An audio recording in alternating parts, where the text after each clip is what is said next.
Qu'est-ce que la myasthénie grave? La myasthénie grave entraîne souvent la perte de l'expression faciale, entre autres choses. Voyons en quoi consiste ce trouble exactement. La myasthénie grave est une maladie auto-immune caractérisée principalement par la faiblesse des muscles qui se contrôlent de manière volontaire. C'est une pathologie dans laquelle le système immunitaire attaque les récepteurs des muscles qui leur permettent de bouger normalement. C'est-à-dire que la connexion entre les nerfs et les muscles est interrompue, de sorte qu'ils ne peuvent pas fonctionner correctement. Le terme « myasthénie » vient du latin et signifie « faiblesse musculaire ». On estime qu'elle touche une personne sur 5000. Bien qu'elle puisse survenir à tout âge, elle apparaît le plus souvent avant l'âge de 40 ans chez les femmes et après l'âge de 50 ans chez les hommes. C'est une pathologie très invalidante et complexe qui n'a toujours pas de remède. Cependant, il existe certains traitements qui peuvent soulager ces symptômes. Dans cet article, nous vous expliquons tout ce que vous devez savoir sur la myasthénie grave. Qu'est-ce que la myasthénie grave? Pour comprendre cette pathologie, il faut d'abord comprendre un peu le fonctionnement des muscles. Les muscles ont des récepteurs qui reçoivent des signaux chimiques en provenance des nerfs. Normalement, quand nous souhaitons faire un mouvement volontaire, ces substances sont libérées aux extrémités nerveuses. Ces substances agissent dans les récepteurs musculaires et le mouvement est produit avec la force et la précision recherchées. Cependant, ce qui se produit dans la myasthénie grave est que le système immunitaire est altéré et attaque ces récepteurs musculaires. De ce fait, les produits chimiques sont incapables d'activer les muscles, ce qui entraîne faiblesse et fatigue. La faiblesse musculaire augmente avec une période d'activité. La myasthénie grave affecte souvent les muscles comme ceux qui contrôlent les expressions du visage, la mastication ou la déglutition. Les muscles respiratoires peuvent même être affectés. Quels sont les symptômes de la myasthénie grave? Comme mentionné ci-dessus, le principal symptôme est la faiblesse musculaire.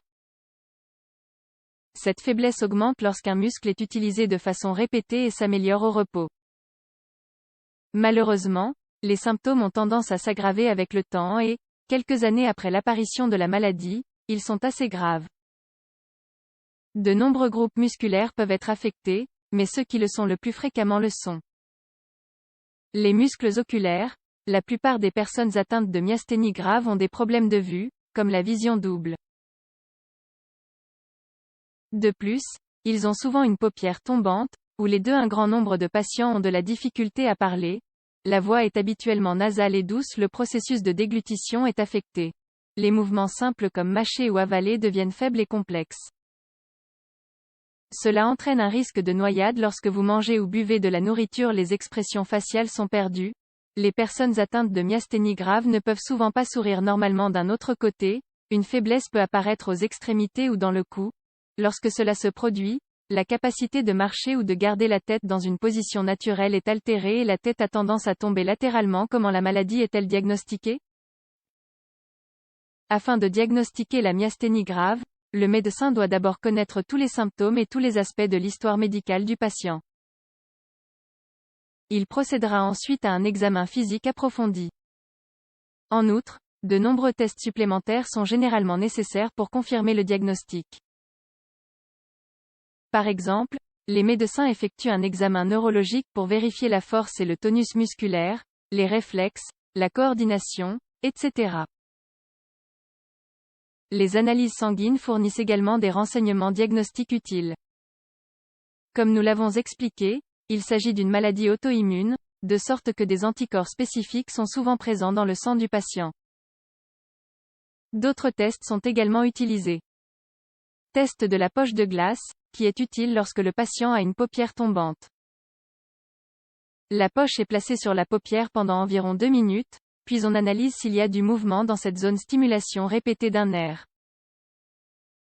Ce test permet d'envoyer des impulsions à travers les nerfs pour voir si elles peuvent stimuler le muscle. En conclusion, la myasthénie grave est une maladie complexe qui consiste en une faiblesse musculaire.